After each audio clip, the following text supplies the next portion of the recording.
to us about how AI is specifically impacting and driving growth at your business. Carol, it's such a pleasure to join you. So this is an amazing time in human history where we have not seen the need for power growth anywhere close to what we are seeing today. Let me put it in perspective. The amount of power that the big hyperscalers are saying they need between now and 2030 is equal to all the power every single family home in the US put together would need. There are about 85 million single family homes, give or take.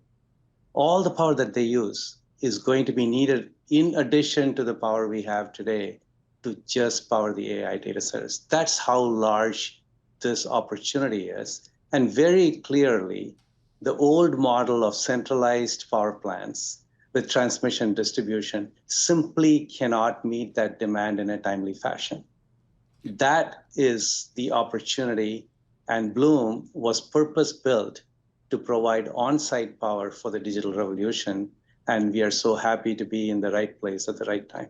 Well, help us understand how the company works, and you mentioned that on-site power, sort of what that looks like. Of course, there's been so much conversation in recent months about perhaps the need to invest more in nuclear power or fortify the grid, bring more power plants online. How do you see your company as maybe not a substitution for that, but a complement to the kind of growth and development we're likely to see here in the power grid going forward?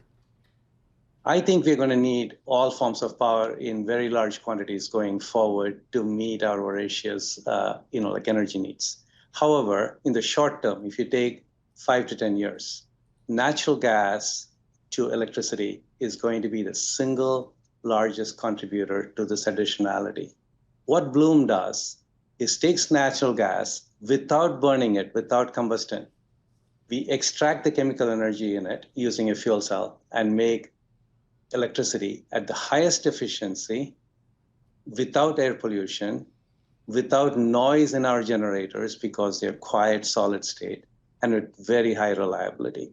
For those reasons, if you are in a neighborhood that is going to have a data center, we are your best choice because we don't pollute your air, we don't use water, and we don't make any noise as we generate this reliable power. So you can have the economic advantage that a data center brings to the local community.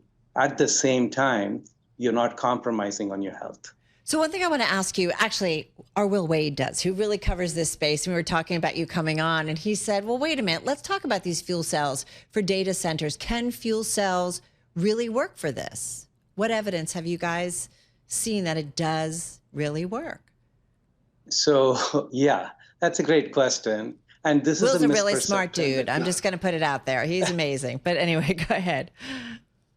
Absolutely. Look, the issue is we are progressing so fast in our technology at AI speed that some people that have looked at fuel cells 10 years ago and have that notion of who we are don't understand where we are today as a company.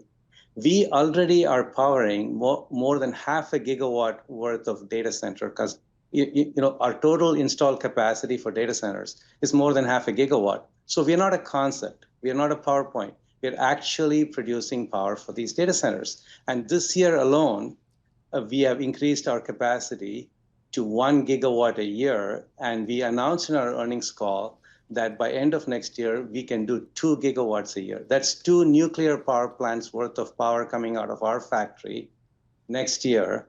And you know how long it takes to build a nuclear power plant and actually commission it. So we are no longer a concept.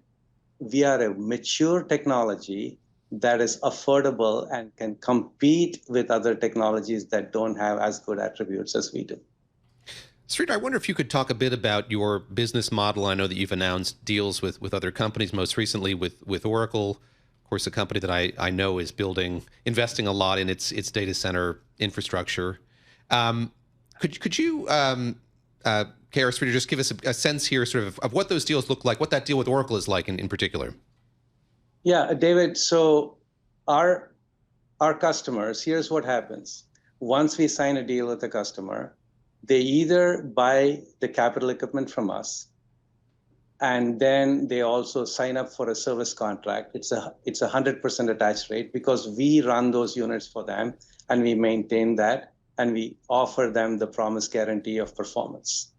Now, if they don't buy the equipment as CapEx, we create a special purpose vehicle using financing and we simply sell them power just like the utility would, except this is on-site and highly reliable and clean. So either way, when we create a special purpose vehicle, that financial investor in that vehicle gives us the upfront money for our capital, and we also have an annuity revenue coming out of service. So we have two streams of revenue, if you want to think about it. Installed capital equipment that gets paid to us when we ship the equipment, a continuous service annuity over the tenure of the contract.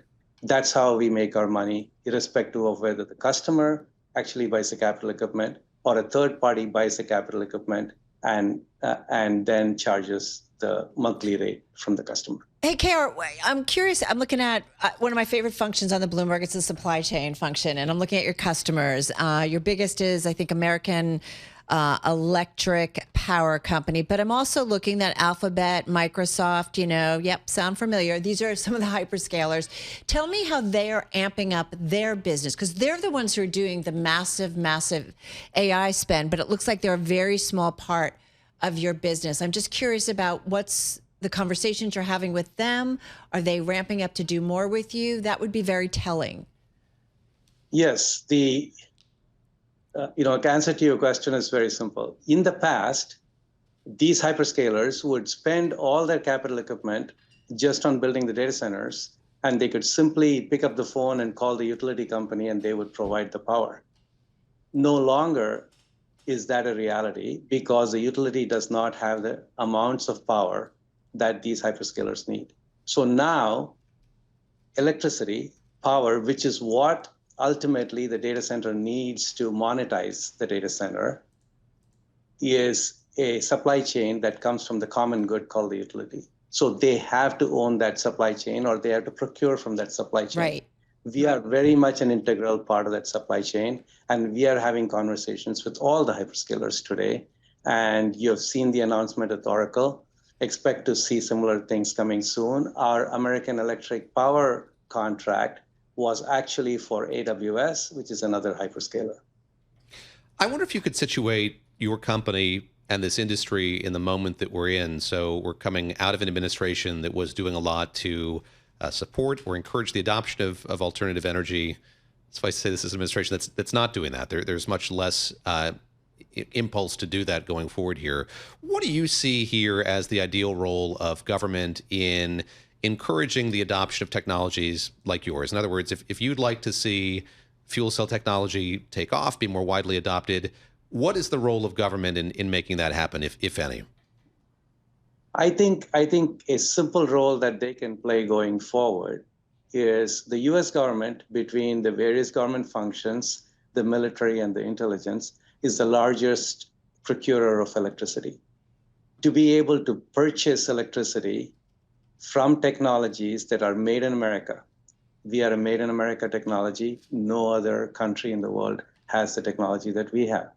So they should embrace us and they should give us an opportunity to serve the US government, the US military and US intelligence and make us a really strong country.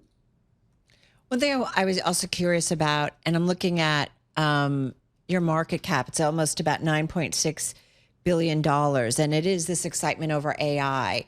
There's all the money that's being spent, KR, on the build out, and I get that. But I'm just curious, then there's going to be the maintenance, and we might not need as many workers. And, we're all trying to get our head around whether, the boom, the bust part of maybe AI.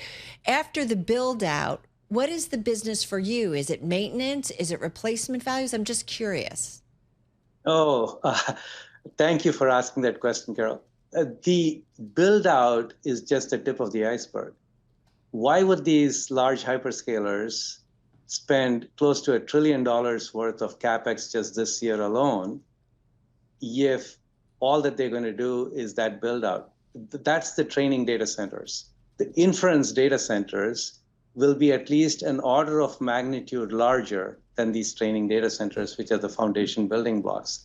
Every factory, every bank, every law firm, they're going to have inference data centers close to the edge. And these edge data centers are going to be located where you all live, where people are, where equipment is. And in those congested cities, getting the additional power needed, 10 to 20 megawatts in every edge data center, which is an inference data center, we are ideally suited not just for the large data centers, but for these edge data centers, because we are non-polluting, we are quiet, we are reliable, and we can provide it on site very quickly. So we are super excited about what we think is a really secular phenomenon that's happening here that's going to last for a very long time to come. This is not just a build and bust cycle at all, as far as we see. So when you say long time, are you saying decades, or I'm just curious? At least a couple decades. At least a couple decades.